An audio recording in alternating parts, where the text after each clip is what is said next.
Welcome back to the Sad Boy Cinema Club podcast. My name is Austin. His name is AJ. Join us as we try to find purpose and hope in America's true pastime, watching some good old-fashioned movies. You see the title, you see the thumbnail. We're talking about The Alchemist Cookbook, a to-be classic, if you ask me, directed by and written by Joel Patrikis, starring Ty Hickson and Amari Cheatham, and the guy behind the camera, the cinematographer, is Adam Minnick. This is AJ's movie, so I have to ask, why'd you pick it? You know me, I'm a sucker for Tubi classics. I don't know, it was just a unique take, a movie that I hadn't seen anything like.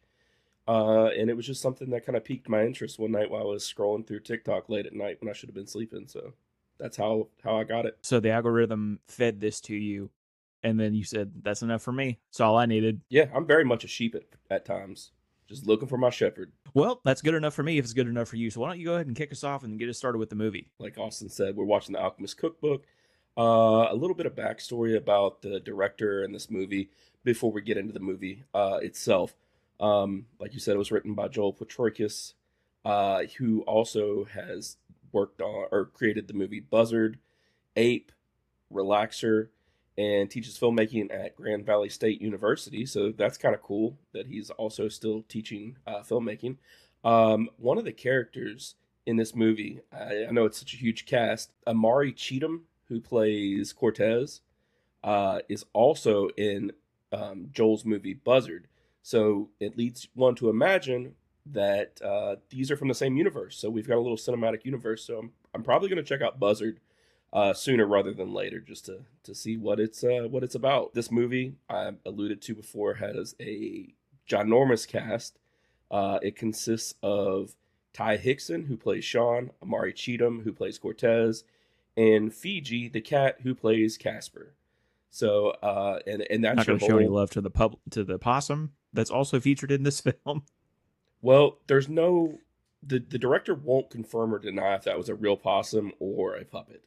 So it's an ambiguous character. The movie itself, it was released in 2016 after being shown at a couple film festivals, most notably the South by Southwest and BAM Cinema Fest Film Festival in New York. And it was distributed in a unique way.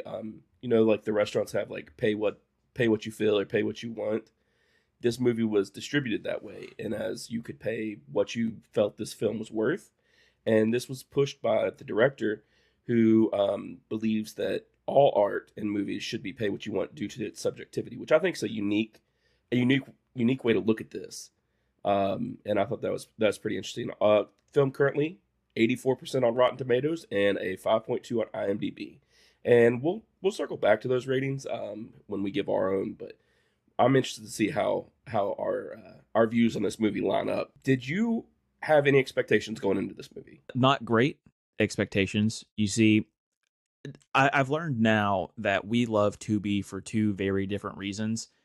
I love Tubi as a business plan because they very much have it straight. The money that you make off the ad revenue is certainly enough money to thrive as a company. So take notes.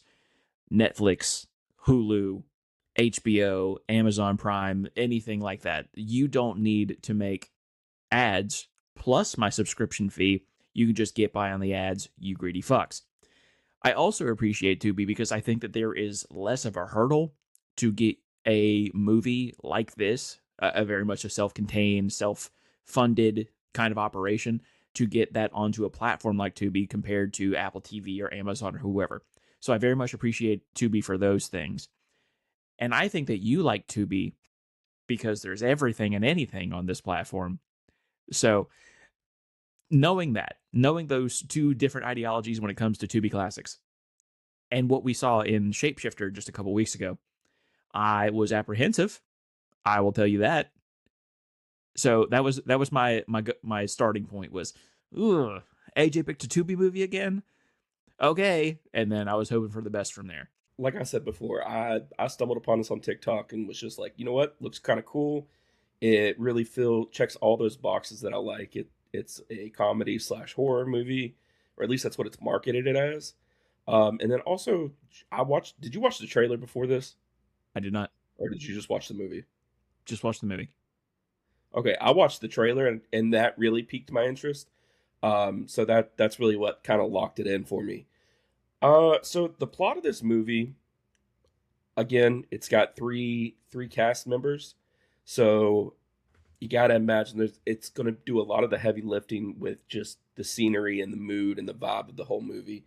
And that's kind of what this movie leans on a lot. But there is a good plot to this movie. So without further ado, let's get into that. The film does a unique thing when it breaks down this movie. It does it into 8 chapters, which is a very interesting way to tell the story, but it works because it's like you're following the directions of a cookbook. We are introduced to Sean. He lives in an old camper in the middle of the woods in Grand Rapids, Michigan, with his cat Casper. And then throughout the film, we see Sean's life slowly start to unravel as his quest for riches progress. A lot of the first part of the movie is just world building and character development, and we get views of the rituals and the daily activities that Sean does in and around this old camper. There's not really a lot going on in this movie, especially in the early parts of it. So, I, really, it's like I said before, it's really about world building and just kind of getting to know Sean and kind of his mission and what the vibe of him is. I'll tell you at the point that we get there which chapter really piqued my interest and really got me like up for the movie. Chapter 1 didn't do it. I'll tell you that because we take 13 minutes to get to the first line of dialogue, and it is the first line isn't even really a line, it's more of like an exclamation, like some sound effects rather than actual words being spoken. So it's a very slow burn at the beginning, and if you're someone who needs constant stimulation, maybe this one isn't for you. Yeah, this movie is, I feel like, a lot of self pacing, and it's very much a movie if you are going to watch while you're scrolling on your phone or doing something else like cooking or anything like that. I feel like you're going to miss a lot, and it's really not going to make a lot of sense. Not that there's anything wrong with that, but this is definitely a movie that you're going to have to stay plugged into if you want to get the full effect of it. Midway through the movie, we're introduced to the second member of the cast, Sean's friend Cortez. And Cortez acts as a lifeline for Sean. Obviously, Sean lives out in the middle of the woods, so there's no grocery stores. There's no. I don't think it ever shows if Sean has a phone. I know he's got like a radio that plays tapes and a VHS and a TV. So I don't really think there's a lot of hey, let me get on my phone and FaceTime my friends or anything like that. I think it's just one man out in the woods with his cat. So Cortez is the lifeline. He brings supplies, and you got to imagine he comes on like a pretty set schedule because, like I said, there's no real way that, or at least that we see that Sean is able to get in contact with Cortez to let him know, hey, I need eggs or I need medicine or cat food or whatever it may be. So, Cortez is just like I said, it's his lifeline and acts really as just his connection to the outside world by bringing all the supplies he needs to him. Cortez never stays long, or at least it doesn't seem like he stays very long. Um, but he does, when he comes, you can tell that Sean is partly relieved to have a visitor, but also kind of annoyed and ready for him to go as well. One of the things that, or some of the supplies that Cortez brings, he does bring medicine to Sean, and there's a point in the movie where Sean is going through his checklist of his provisions that he needs, and Cortez brings the telescope and he brings the Arnold Schwarzenegger movie and food and stuff like that and cat food, even though he messes the cat food order up. But he forgets, or he thinks he forgets, Sean's medicine. And we quickly see that Sean definitely needs that medicine. And without it, he quickly begins to spiral, and that culminates with him trapping a possum and sacrificing it. Then there is a late night fire after he's done the sacrifice and drawn the pentagrams in the trailer. There's a late night fire where Sean is out there all alone in the darkness, and he calls out Bilal, and he rejects his human form. We hear something in the woods, but it never appears on the screen, and Sean quickly retreats to his camper. So that's um, again, there's a lot of world building, and a lot of the heavy lifting has to be done by us as the viewer in this film. This wasn't the part that got me up for the movie. It did intrigue me a little bit because at this point we very clearly see that he is dependent on those meds, and those are either some sort of depression meds, some sort of anxiety medication, or what I think it is, schizophrenia medication. I think that he is very much teetering on sanity here. And how familiar are you with alchemy as a general idea prior to heading into this? So I know it's like some wizard shit. Um, and the idea is you can turn metal and like lead to gold through different like incantations and stuff like that. Is that Yeah, so it is wizardry. It's black magic is what it was like colloquially known as, and its origins have multiple starting points. Yes, you can turn tin and copper and zinc into gold potentially, and also they've also kind of morphed it over the years and through different cultures as to finding an elixir for the gods and for like this case of immortality to be able to heal you or whatever. Alchemy's best, probably most widely known acceptance of it as a form is in Full Metal Alchemist Brotherhood. And the sticking point there is that to obtain something, you have to give up something of equal value. And I'm not going to spoil anything in case we have some weebs in the chat. But in the anime, they were trying to bring back their dead mother. And in return, they had to give up part of themselves. So that's kind of what I was hoping was going to happen here throughout the rest of this movie is that if he wanted to gain something, he had to sacrifice something of equal or more value through the rest of it. And I'll be honest, both of us grew up in Appalachia. I don't know what level of belief you have in all these things. I definitely believe in skinwalkers. I definitely believe in aliens. I definitely believe in Bigfoot. And to some extent, I also believe in voodoo magic and alchemy. So far, even though the pacing is not where I want it to be, I am intrigued by this movie. yeah? I think you hit the nail perfectly on the head. Uh, like you said, we both have grown up in Appalachia. You are way more country living than I was, but growing up, I was terrified of the woods. And again, I live in the city, but I have like a little bit of woods behind my house, especially where I grew up, and I was scared to death that there was that there was a homeless army in the woods, and that they were always watching me, and that was always a big fear of mine was that the homeless army was going to come out of the woods and take me away to, I guess, live with them and be another soldier in the homeless army. But I definitely suffer from mental illness, so maybe that was a key, and definitely until you said that, didn't tie that into this particular part of this movie. But yeah, we are quickly moving our way to the final of this the final act of this movie. And honestly, the final part is probably the best part, but it's also the darkest of all. We learn that Cortez comes back for a visit, and it's kind of unannounced because he scares the shit out of Sean by beating on the door. And Cortez comes in, and Sean's like, "What are you doing? You can't be here. You can't be here." And at this point, Sean's been without his medicine for a while, so he's very quickly spiraling out of control, and falling deeper into whatever mental illness he suffers from.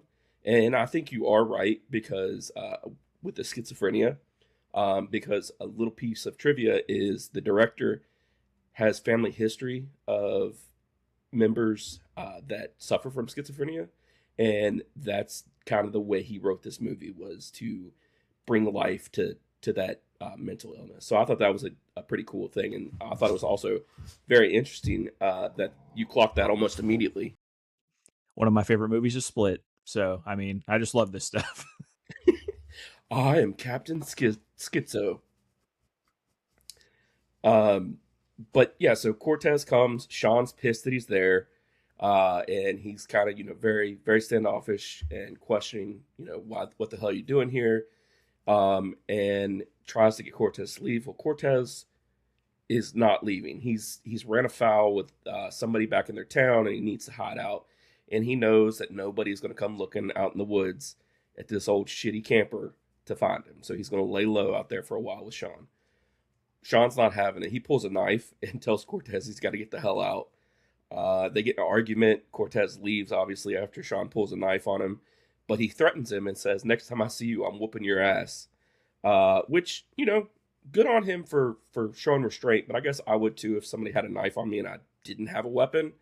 And the guy also was dealing with mental illness. I think it's good to give some grace and make sure you get out of there before anything really, truly horrifying happens. So Cortez leaves.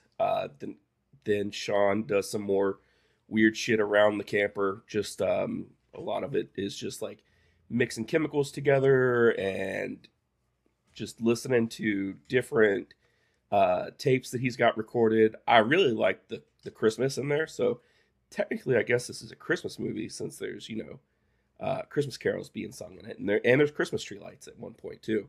Um, but the next morning, Sean awakes and he goes outside. And he hears this music playing in a car or from somewhere, and that's when he discovers Cortez's car, and it is destroyed. Like, looks like it has been in a very serious car crash. The steering wheel, at one point, Sean gets in the car and the steering wheel just falls off. So obviously, something very bad happened with the car, and you got to assume something very bad happened to Cortez. Also, too, I think that's when Sean starts to realize that, hey, maybe there's something else out here with me. This whole time, the film does a very good job of doing all these weird sounds and all these weird like shadows and alluding to the fact that Sean can see things in the woods or just off camera. And they really build on that, and you get the payoff at the end of this act. But they really build on that, and I think they've done a great job so far with progressing this story. They finally seem to have gotten the pacing right with the third act. And then, after discovering Cortez's car, Sean decides, "Oh, well, I need to try to find Cortez." He's out here. Maybe he's hurt, so he starts calling for his friend. And eventually he discovers a tree that has blood on it, and there's a tooth embedded in the tree, as well as Cortez's necklace, which is a crucifix, and the words "pay up" are carved into the tree. So that's a little bit ominous. That obviously looks like somebody or something got to Cortez and is trying to give Sean a message of, "Hey, we've made this deal. Now it's time for you to hold up to your end of the bargain." I think this movie does a really good job with the visual imagery.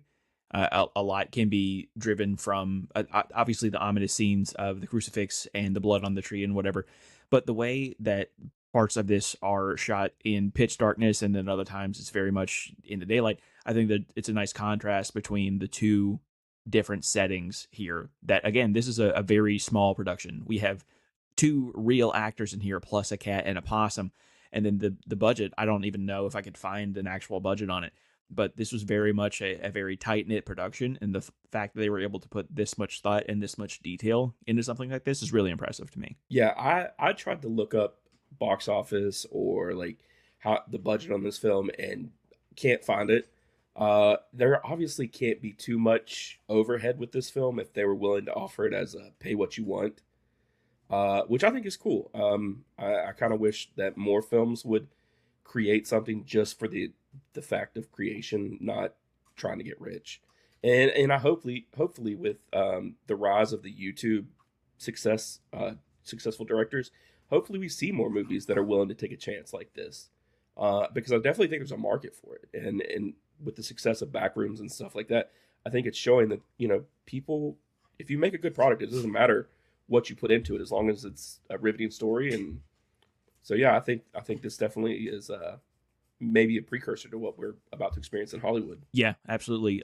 Along with Obsession as well, that is already 100 times its original budget, which is absolutely insane. The phrase Hollywood is cooked is usually saved for some bullshit AI generated video, but Hollywood may actually be cooked if they're just allowing YouTubers and people who grew up with YouTube in the mid 2010s to get their hands on it, because I haven't seen Backrooms. I've obviously seen all of the reviews and they all seem great. And I watched Obsession and it was incredible. So I'm really excited to see what this next phase of Hollywood looks like. Yeah, and you also got to think too, like those directors are 100% the kids who grew up making YouTube videos, and they were just out dicking off with an iPad and friends, and they've just kind of. I feel like that's a really good way of getting your feet wet, is just making shit with your friends that you care about. Actually, one of my favorite professors in college, uh, Danny Boyd, who I hope we cover some of his movies.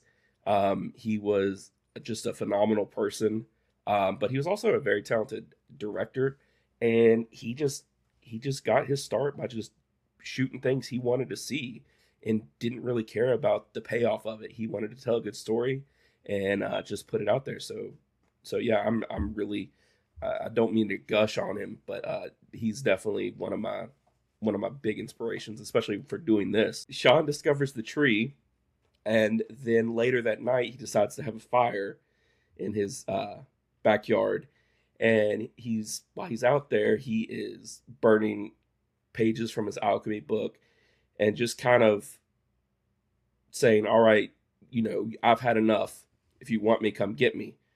So Sean then hears just this really loud, ferocious, demonic roar and immediately hauls ass into his camper where he sits with an axe all night waiting for something to come get him. So, again, this movie does a great job of.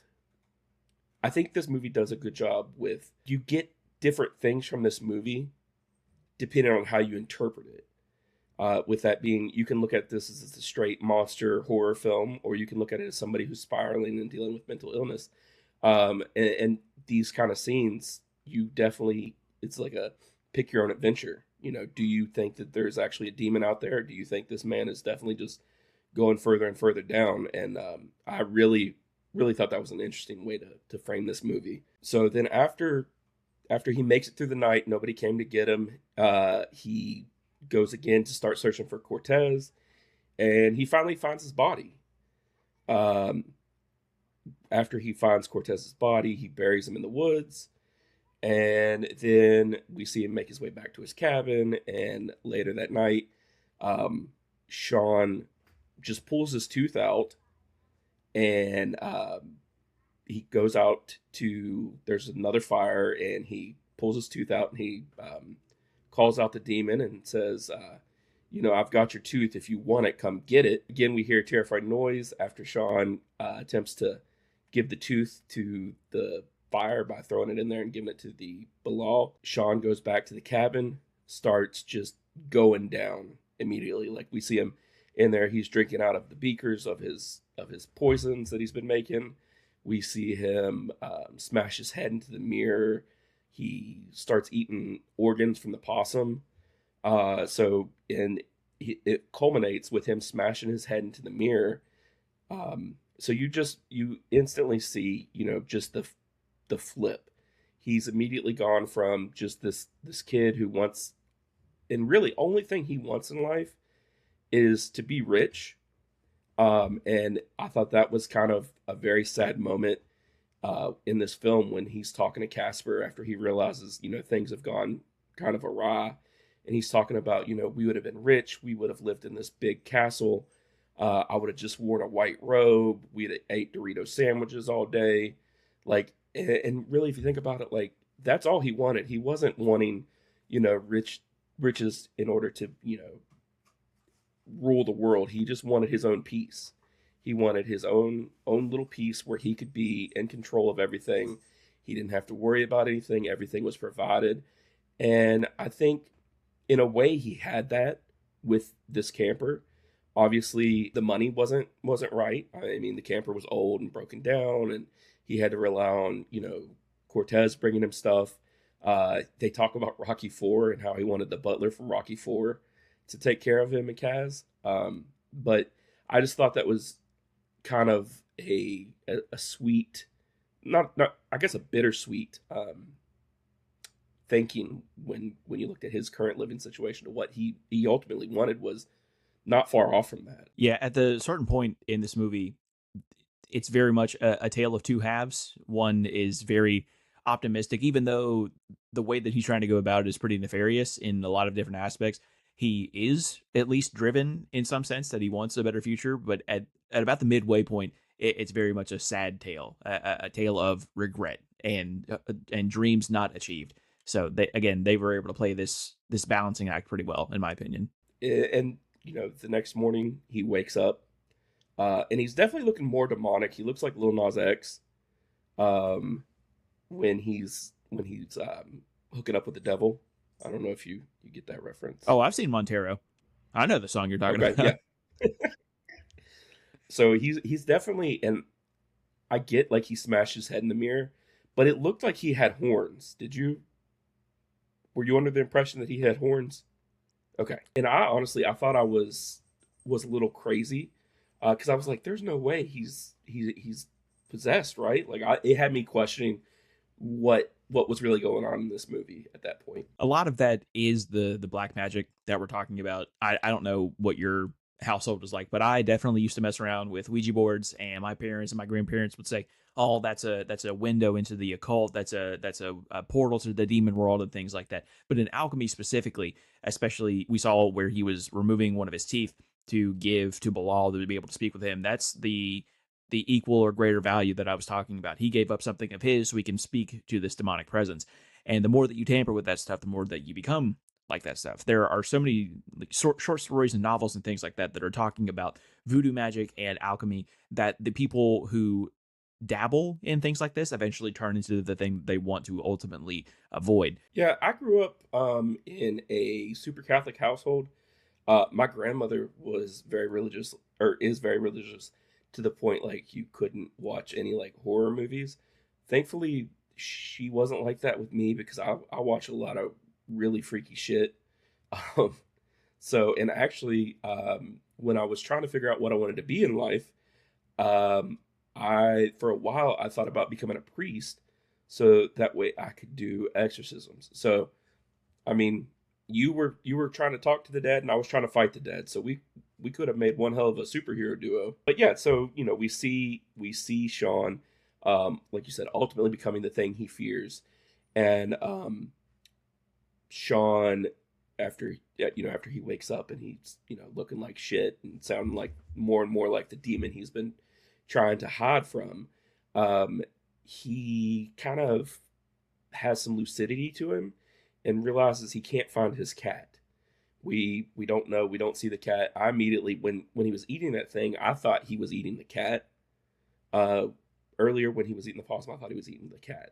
Um, but so Sean decides, okay, I've got to find Casper.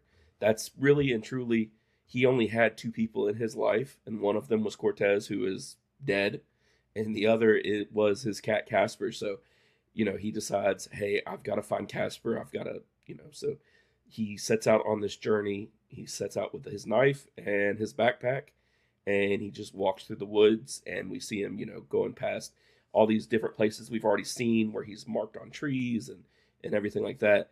And eventually he gets to a large body of water, and he picks up a rock, and he holds it over his head. And this shot right here is probably one of my favorite shots that I've seen in a movie in quite some time. Just the symbolism here is just chef's kiss.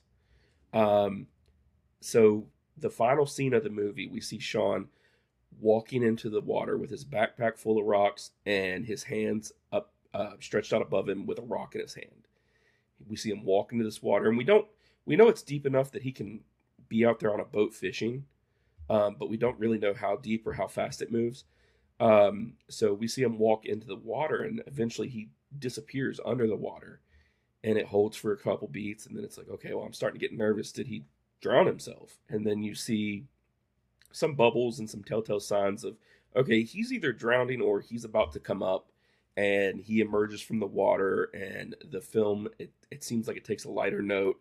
He looks overjoyed on his face. He's definitely like he has beaten this demon, and he comes up, and he hears this cat meow, and he says Casper, but then he hears the demons growl, and then you just instantly see his face, just dread and fear comes over him, and the movie ends.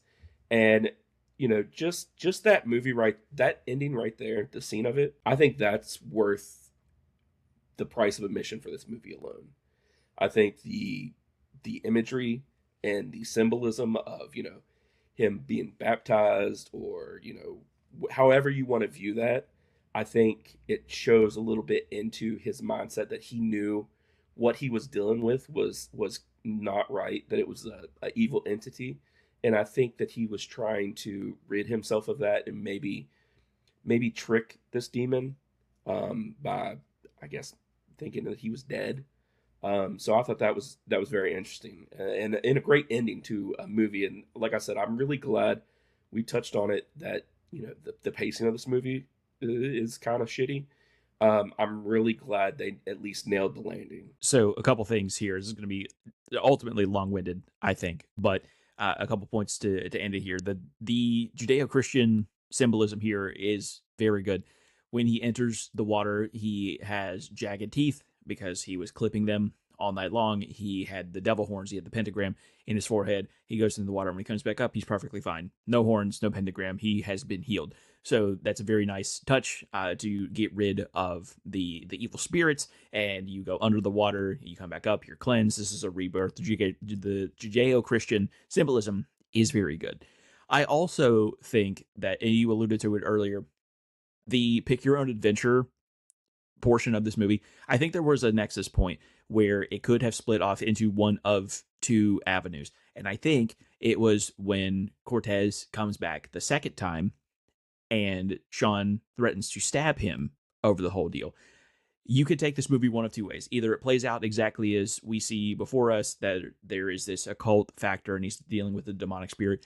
I also think that you can interpret this as he killed Sean, or he killed Cortez, and the rest of this movie was a way to deal with it, to cope with the fact that he has murdered his best friend. I think he says that they're related at some point, but I don't know how. I'm assuming cousins.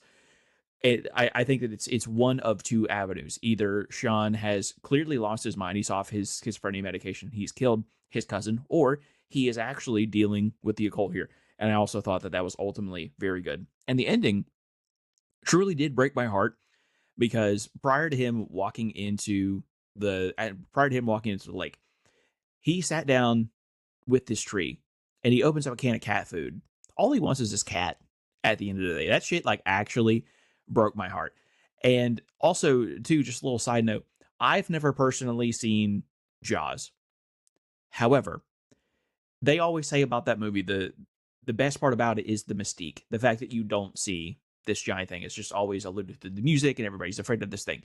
We never see this demonic thing, and I think that that lends a lot of power into its existence, and it also feeds back into what I was talking about earlier, where it could go one of two ways. Either it is actually a demonic thing that we're fighting here, or it's all in his own head. The fact that we don't see it, the fact that there's not any visual effects in this movie, it's just practical effects, really speaks to the pick your own adventure that we're talking about here.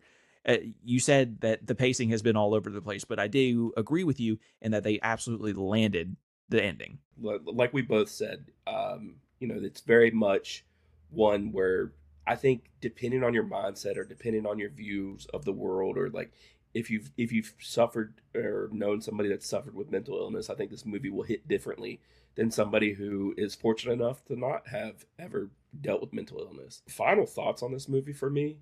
Um, this is one of those movies that, at least for me, and I'm sure other people, when I watched it, initially I was like, oh, okay, that was okay, it was whatever. But it's one of those movies that sticks with you long after the credits. It's one of those movies that really makes you think, and it really works your mind. Because like we alluded to, the pick your own adventure aspect of it. um and this movie, I think, more than anything, tackles mental health, and it does a great job of it. One of my favorite podcasts is the Last Podcast on the Left, and one of their hosts, Marcus Parks, has mental health issues, and he said, mental illness isn't your fault, but it is your responsibility. And that's something, as somebody who battles with mental illness issues, I kind of use that as my own mantra of, okay, well, it's not my fault that I have these things that are wrong with me. It's just the way that it is, but it is my responsibility to myself and those that I love to take care of it. And I think that's huge. I think especially for men, it's so hard to admit when you have mental health issues because you want to be the tough guy, you want to be the protector, you want to be the macho man, whatever litany of reasons that you think that you shouldn't have mental illness, or if you do, that's a failure on you. It's not. It's just the way it is, you know. And there is help out there, and if you're feeling down or anything like that, reach out to somebody. We've both, you know, I don't want to get too inside, but you know, we've both struggled with it, and we've both, you know, been there at times for each other. And you know, I'm thankful for that, and I really hope that if anybody that's watching this or listening to this goes through that, hopefully they, you know, they have somebody that they can reach out to and really help them through, because I mean, there's always darkness, but there's also light. This is not going to be a why doesn't anybody talk about men's mental health kind of section in this podcast, but we do present ourselves as the Sad Boy Cinema Club podcast because we do both struggle with these things. And I think that naming ourselves that way, having this moniker, is a way of not only accepting and embracing, but also kind of just shedding a light on it, that you may have to deal with it, but it doesn't have to be the only thing that you deal with, that you can get with your friends on a call and talk about some movie that neither of us have ever heard of prior to a week ago, and just be able to rap about it and talk about the meanings behind the movie and get something out of it, like the mental health aspect that we were talking about here. So, yes, this movie, if anything, is a great magnifying glass on schizophrenia, depression, and anxiety, and how you can deal with that and not end up like Sean at the end of this movie. To be fair, we don't know if Sean dies at the end of the movie. His life could be perfect for all we Well, know. assuming that he is dealing with the demon, I can't imagine that he was just going in for a hug. And then It's true. if he's living in realism and there is no occult, there is no black magic or alchemy like that, he just died at the end. Yeah. that when he comes up, that's a manifestation in his own mind. So, would you watch it again? I don't think that I would watch it again. I would be interested to see a sequel or something that is also in this universe, like you were talking about potentially with Buzzard. This this will reflect in my score of the movie. I was left wanting a little bit because I wanted to tap into more of the occult. I've gone on a stretch recently where I watched Obsession and then I watched Woman in the Yard and I also watched Hereditary. So I've kind of been in the mood to see movies like this. So I was hoping for more concrete foundation that this wasn't a pick your own adventure, even though I do like parts of that. I was hoping to see more of this black magic, alchemy, occult kind of mentality and position that the movie has put itself in. And the fact that I didn't get it kind of makes me want more. I don't think that that made it a bad movie by any stretch of the imagination, but I wouldn't watch it again. I would be interested to see a sequel, though. It's me. I probably won't watch this movie again. And it's not because I hated the movie or thought it was done poorly. I thought this movie was executed phenomenal. I thought, you know, obviously it's more you get, the more you think about it, the more you look back at the film and you're like, oh shit, that's what that meant, or you know, things like that. But I feel like, again, talking about my late professor Daniel Boyd, when we went to the Czech Republic, we went to this ossuary, Kutna Hora, and it is a church made out of human bones. There's nothing scary about that. I mean, we're all made of flesh and bone. Like, it is what it is. I went with him twice to this place, and the second time he didn't go in, and neither did I. And he was like, yeah, he was like, you know, it's one of those things you only need to see it once to really understand it and to grasp it. And some things you just need to see once. And I think that's how this movie is. Now, if one of my friends wanted to watch it and, you know, I was in the living room with them watching it, sure, I'd watch it.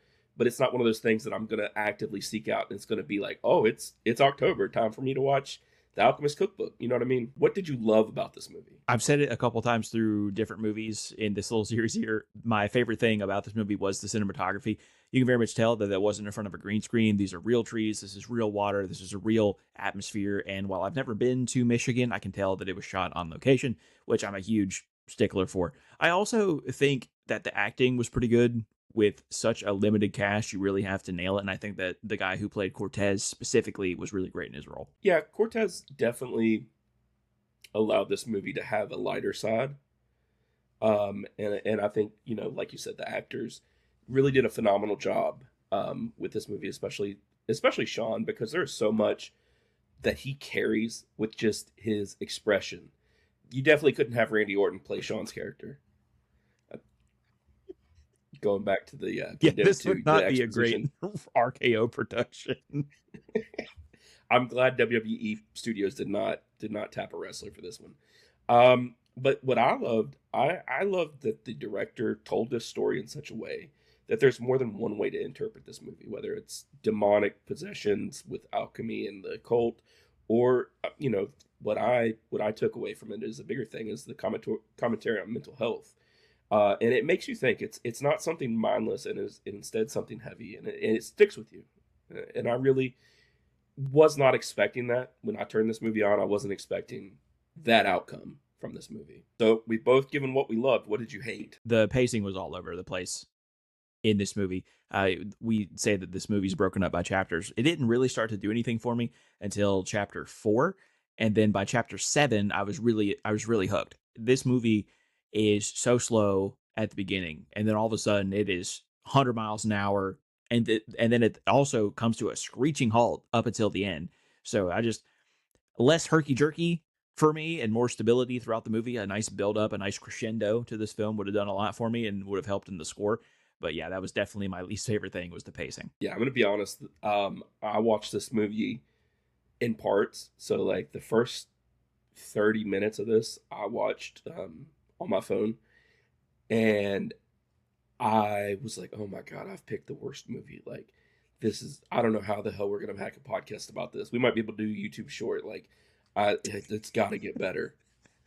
So I can definitely understand the pacing, and you know we both touched on it that is an issue with this movie.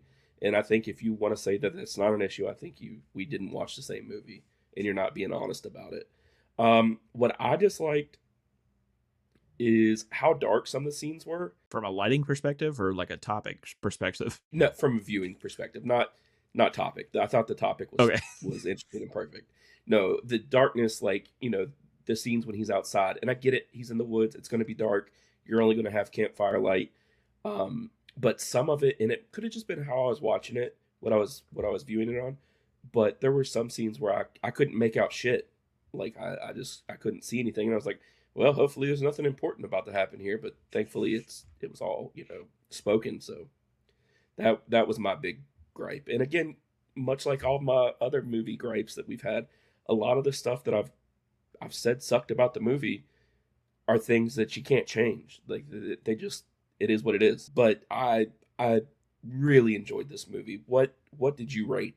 What was your letterbox rating? Right smack dab in the middle, 2.5. Again, the pacing is a little all over the place for my liking. I thought that it being shot on location was great. I thought that the limited actors are great. I think that having a small production like this and being able to put on this good of a movie is also a good thing. But it was a little lacking for me. I wanted more from it. But I'll tell you this: directing team, production team. If you make a sequel, I will, in effect, watch the sequel and then change my rating for this movie if you give that to me. So, putting that out into the ether there. Austin has spoken. For me, I gave it a 3.5. And again, like I don't want to sound like a broken record, but this is the movie that really makes you think and it really sticks with you afterwards. Were there things that could have been better? Absolutely. I don't think we've had a 5-star movie yet.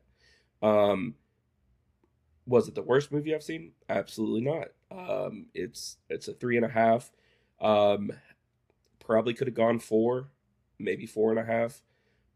But I feel like 3.5 is a very good, because there are some things that they didn't get right, but the things they did get right, I feel like far outweighed what they didn't. All right, so that is our take on the Alchemist Cookbook. Hopefully, you will watch it. It's on Tubi. It's a pretty fun film. Um, and without further ado, I'm going to toss it over to Austin so he'll let you know what we're watching next week. Next week's going to be a real treat. It's going to be free on YouTube with ads. It's The Way of the Dragon, a movie that is directed by, written by, produced by, and starring Bruce Lee, the late, the great, the only one. I'm really interested to see this. I'm kind of prone to liking these movies. One of my favorite games of all time is the Jet Li game on the PlayStation 2. So I'm really excited to see it. Never seen it before. Hopefully, if this is any better than any of the Jean-Claude Van Damme films that I have seen, I'll be in for a treat. And hopefully you watching will be too. Join us next week as we're talking about The Way of the Dragon. Follow us on all socials at Sad Boy Cinema here on YouTube, obviously TikTok and Twitter. And then also follow our individual Letterboxd accounts. I'm going to put our handles over here above our heads. If that's going to do it for you, I'll send us out of here. Great input. Be kind. Tell somebody you love them. See you next one.